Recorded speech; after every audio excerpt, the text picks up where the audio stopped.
श्रीगुरुभ्यो नमः। सृष्टिस्थित्यप्येह नियतिदृशितमो बन्धमोक्षाश्च यस्मात् अस्य श्रीब्रह्मरुद्रप्रभृतिसुरनरद्वीषशत्रुआत्मकस्य विष्णोर्व्यस्ता समस्ता सकलगुणनिधिः सर्वदोषव्यपेतः पूर्णानन्दो व्ययो यो गुरुरपि परमः चिन्तयेत्तं महान्तम्। जन्माद्यस्य यतोऽन्वयादितरतश्चार्थेष्वभिज्ञस्वराट् तेने ब्रह्महृदाय आदिकवये मुह्यन्ति यं सूरयः। तेजो वारिमृदां यथा विनिमयो यत्र त्रिसर्गो मृषा धाम्ना स्वेन सदा निरस्तकुहकं सत्यं परं धीमहि।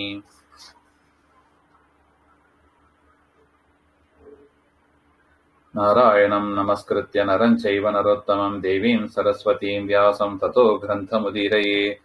कृष्णाय वासुदेवाय हरये परमात्मने प्रणतः क्लेशनाशाय गोविन्दाय नमो नमः। ಶ್ರೀಮದ್ಭಾಗವತ ದ್ವಿತೀಯ ಸ್ಕಂದ ದ್ವಿತೀಯೋಧ್ಯಾಯದಲ್ಲಿ 31ನೇ ಶ್ಲೋಕ. ತತೋ ವಿಶೇಷಂ ಪ್ರತಿಪದ್ಯ ನಿರ್ಭಯಃ ತೇನಾತ್ಮನಾಪೋ ನಲ ಮೂರ್ಧ್ನಿ ಚತ್ವರನ್ ಜ್ಯೋತಿರ್ಮಯೋ ವಾಯುಮಿಪೇತ್ಯ ಕಾಲೇ ವಾಯುವಾತ್ಮನಾಖಂ ಬೃಹದಾತ್ಮಲಿಂಗಂ. ಹಿಂದೆ ನೋಡಿದಂತೆ ಸಜ್ಜೀವರು ಅಪರೋಕ್ಷ ಜ್ಞಾನವನ್ನ ಪಡೆದ ಜೀವರು ಹೇಗೆ ಊರ್ಧ್ವಗತಿಯನ್ನ ಹೊಂದುತ್ತಾರೆ ಮತ್ತು ಯಾವ ಯಾವ ಮಾರ್ಗದಲ್ಲಿ ಹೋಗ್ತಾರೆ ಹಾಗೆ ಅಂತ. ವೈಶ್ವಾನರ ಲೋಕ, ಧ್ರುವಲೋಕ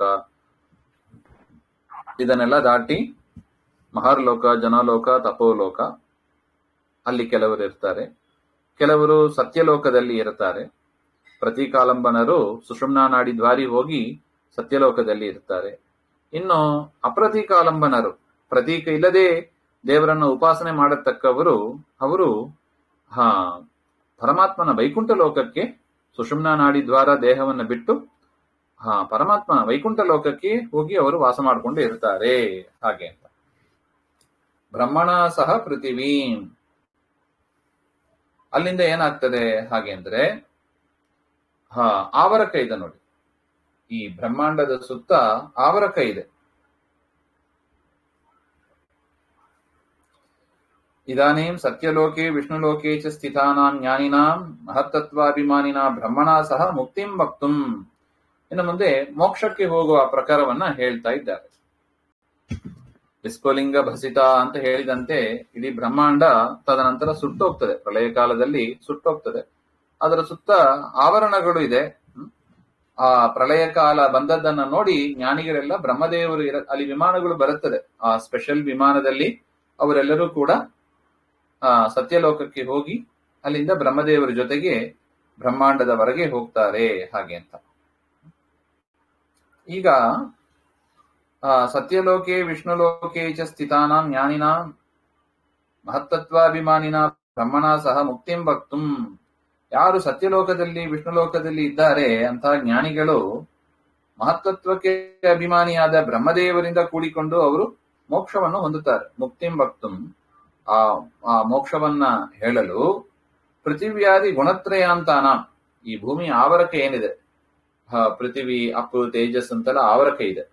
ಅದರ ಸುತ್ತ ಮಹತ್ತತ್ವ, ಅಹಂಕಾರ ತತ್ವ, ಮಹತ್ತತ್ವ, ಸತ್ವ, ರಜಸ್ಸು, ತಮಸ್ಸು ಹಾಗೆ ಅಂತ ಪ್ರಕೃತಿಯ 3 ಗುಣಗಳು. ಇದೆಲ್ಲವೂ ಕೂಡ ನವಾವರಣ ಅಂತ ಹೇಳ್ತಾರೆ.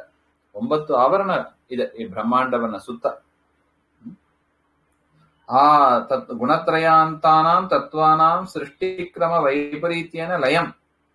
ಈಗ ಬ್ರಹ್ಮಾಂಡದ ಲಯವನ್ನ ನಾವು ನೋಡಿದ್ದೀವಿ.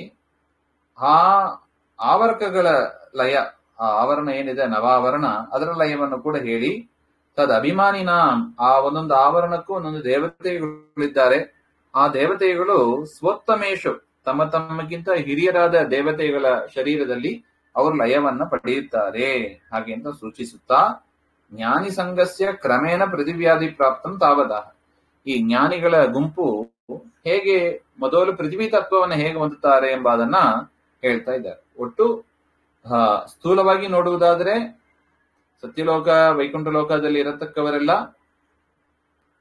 ಪೃಥಿವ್ಯಾದಿಗಳಲ್ಲಿ ಬಂದು ಆ ದೇವತೆಗಳಲ್ಲಿ ಲಯವನ್ನು ಪಡೆದು ಪರಮಾತ್ಮನನ್ನ ಸೇರ್ತಾರೆ ಹಾಗೆ ಅಂತ.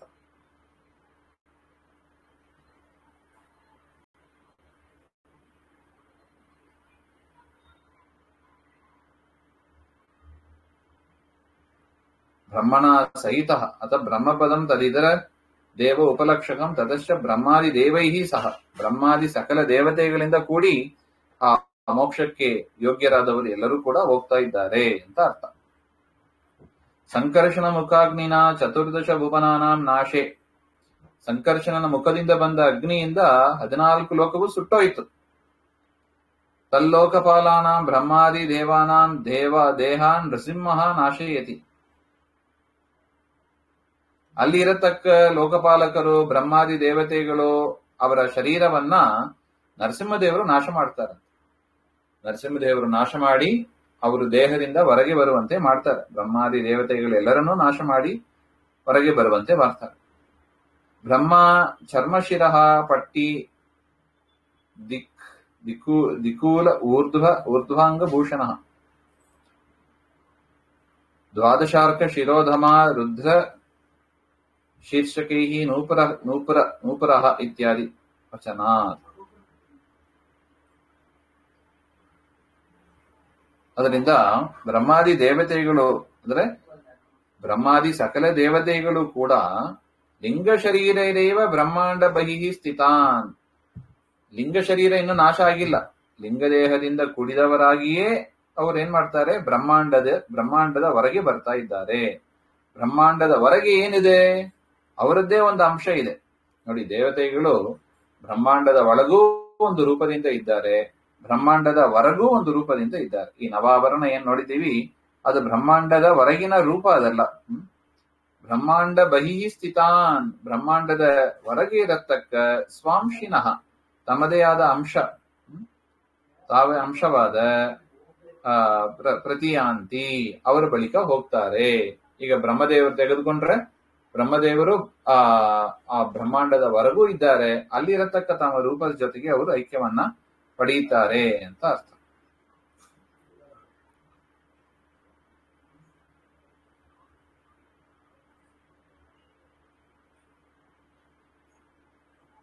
ಅತ್ರ ಪೃಥ್ವಿ ಶಬ್ದೇನ ಶತಕೋಟಿ ಯೋಜನ ಪರಿಮಿತಃ ಬ್ರಹ್ಮಾಂಡ ಕಟಾಹ ಏವ ಉಚ್ಯತೆ ಇತ್ಯೇಕೆ, ಅನ್ಯೇ ತು 50 ಕೋಟಿ ಯೋಜನ ಪರಿಮಿತಃ ಏವ ಬ್ರಹ್ಮಕಟಾಹ ಸಹ ಚ ಸ್ವಾಂತರ್ಗತ ಭುವನೈಃ ಸಹ ಸಂಕರ್ಷಣ ಮುಖಾಗ್ನಿನೈವ ದಗ್ಧಃ ತಸ್ಯ ಧಾರ್ಢ್ಯಾಯ ಲೇಪಿತೋ ಯಃ 50 ಕೋಟಿ ಯೋಜನ ಪರಿಮಿತ ಭಾಗಃ ಉರ್ವರಿತಃ ತಯೇವ ಪೃಥ್ವಿ ಶಬ್ದವಾಚ್ಯಃ, ಹಾಗೆ ಅಂತ.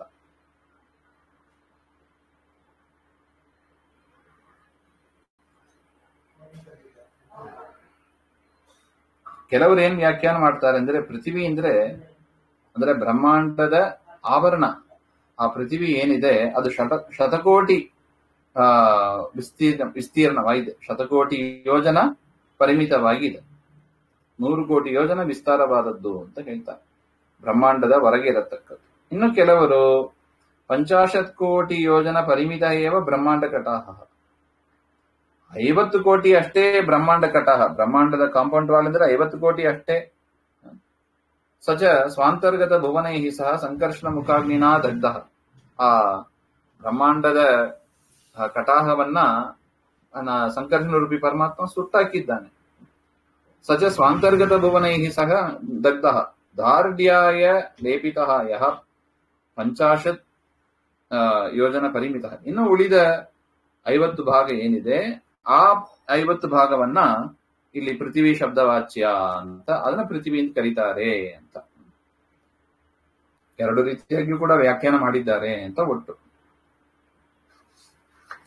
ಅಲ್ಲಿ ಇರತಕ್ಕ ತಮ್ಮ ತಮ್ಮ ರೂಪಗಳಿಂದ ಅವರು ದೇವತೆಗಳು, ಬ್ರಹ್ಮಾದಿ ದೇವತೆಗಳು ಲಯವನ್ನ ಹೊಂದುತ್ತಾರೆ ಅಂತ ಇದು ವಿಚಾರ.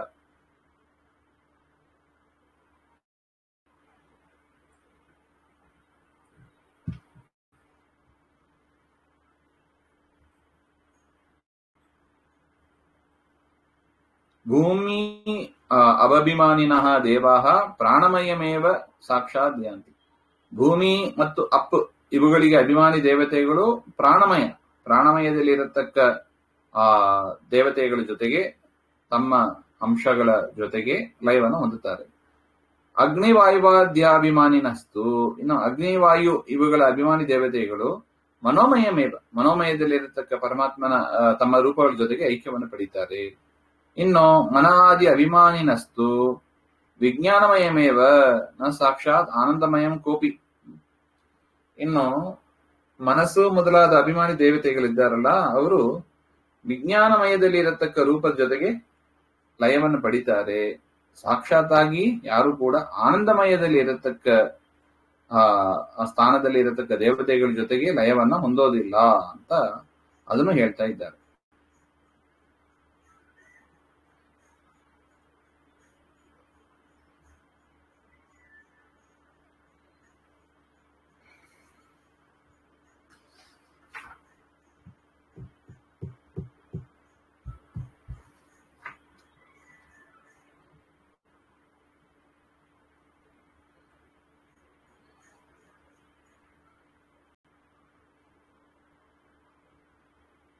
ಈ ರೀತಿಯಾಗಿ ಪೃಥಿವಿ, ಅಪ್ಪು, ತೇಜಸ್ಸು, ವಾಯು, ಆಕಾಶ ಅಂತ ಏನು ಪಂಚಭೂತಗಳ ಆವರಣ ಇದೆ, ಅಲ್ಲಿ ಇರತಕ್ಕ ದೇವತೆಗಳ ತಮ್ಮದೇ ಆದ ಅಂಶ, ದೇವತೆಗಳ ಅಂಶ ಅಲ್ಲಿ ಲಯವನ್ನ ಪಡೆಯುತ್ತಾರೆ ಅಂತ ಒಟ್ಟು ಈ ಶ್ಲೋಕದ ಅಭಿಪ್ರಾಯ.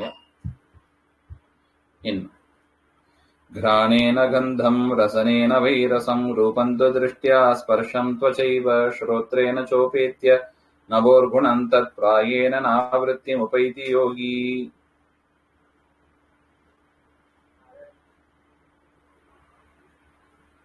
ಇದಾದ ಮೇಲೆ ತಾಮಸ ಅಹಂಕಾರದ ಕಾರ್ಯ, ಅದರ ಭೂತ ಸೂಕ್ಷ್ಮಗಳು ಅಂತ ಅದರ ಒಂದು ವಿಚಾರವನ್ನ ಹೇಳ್ತಾ ಇದ್ದಾರೆ.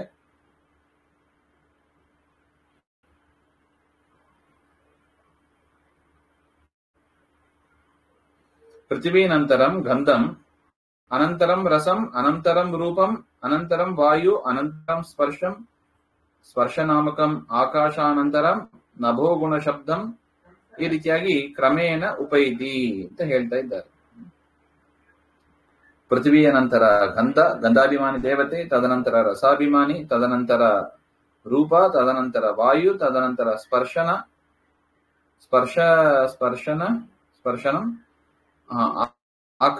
ಆಕಾಶಾನಂತರಂ ನಭೋಹೋ, ನಭಸ್ಸಿನಲ್ಲಿ ಇರತಕ್ಕ ಶಬ್ದ.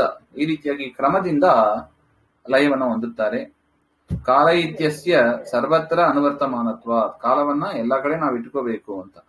ಏವಂ ತಾಮಸ ಅಹಂಕಾರ ಕಾರ್ಯ ನಾಶಕಾನಂತರಂ, ಈ ರೀತಿಯಾಗಿ ತಾಮಸ ಅಹಂಕಾರದ ಕಾರ್ಯ ಅದನ್ನೆಲ್ಲ ನಾಶ ಮಾಡಿದ ಬಳಿಕ ತೈಜಸ ಅಹಂಕಾರೇನ ಘ್ರಾಣೇನ ರಸನೇನ ದೃಷ್ಟಿಯ, ತೈಜಸ ಅಹಂಕಾರದ ಕಾರ್ಯ ಯಾವುದು? ಘ್ರಾಣ, ಮೂಗಿನ ಇಂದ್ರಿಯ, ಮತ್ತು ರಸನೇಂದ್ರಿಯ, ಇದು ಎರಡು ಕೂಡ ತೈಜಸ ಅಹಂಕಾರದಿಂದ ಬಂದದ್ದು, ಅದರ ಕಾರ್ಯ ಅಂತ ಹೇಳ್ತಾ ಇದ್ದಾರೆ. ದೃಷ್ಟಿಯ ಚಕ್ಷುಷಾ ತ್ವಚಾ ಶ್ರೋತ್ರೇನ, ಘ್ರಾಣೇನ ರಸನೇನ, ಘ್ರಾಣೇಂದ್ರಿಯ, ರಸನೇಂದ್ರಿಯ, ದೃಷ್ಟಿ ಅಂದ್ರೆ ಕಣ್ಣು, ದೃಷ್ಟಿಯ ಚಕ್ಷುಷಾ ತ್ವಚಾ ಶ್ರೋತ್ರೇನ. ಈ ರೀತಿಯಾಗಿ ಶಬ್ದಾತ್ ಕರ್ಮೇಂದ್ರಿಯ ಪಂಚಕೇನ ಸಹ ಘ್ರಾಣಾದಿ ನಾಮಕೈ, ಏನು ಪಂಚೇಂದ್ರಿಯಗಳು ಅಂತ ಇದೆ ಕರ್ಮೇಂದ್ರಿಯಗಳು, ಅದಕ್ಕೆ ಅಭಿಮಾನಿ ದೇವತೆಗಳು ಅಂತ. ಘ್ರಾಣಾದಿ ಅಂತರ್ಗತ ಹರಿಮೂರ್ತಿಭಿ ಸಹ ಇತಿ ಯಾವತ್, ಈ ಘ್ರಾಣಾದಿ ಒಳಗೆ ಇರತಕ್ಕ ಪರಮಾತ್ಮನ ಮೂರ್ತಿಯಲ್ಲಿ ಅವರೆಲ್ಲರೂ ಕೂಡ ಲಯವನ್ನ ಪಡೆಯುತ್ತಾರೆ ಅಂತ ಅರ್ಥ.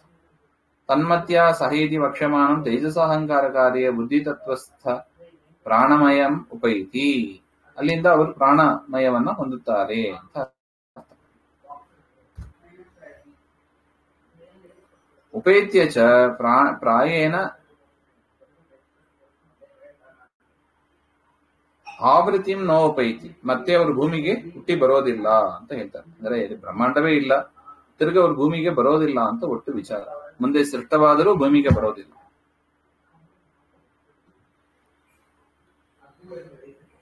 ಮುಂದಿನ ವಿಚಾರ ಮತ್ತೆ ನೋಡೋಣ. ಶ್ರೀಮಧ್ವಾಂತರ್ಗತ ಶ್ರೀಕೃಷ್ಣ ಆತ್ಮ ಶ್ರೀ ಹರೇನ.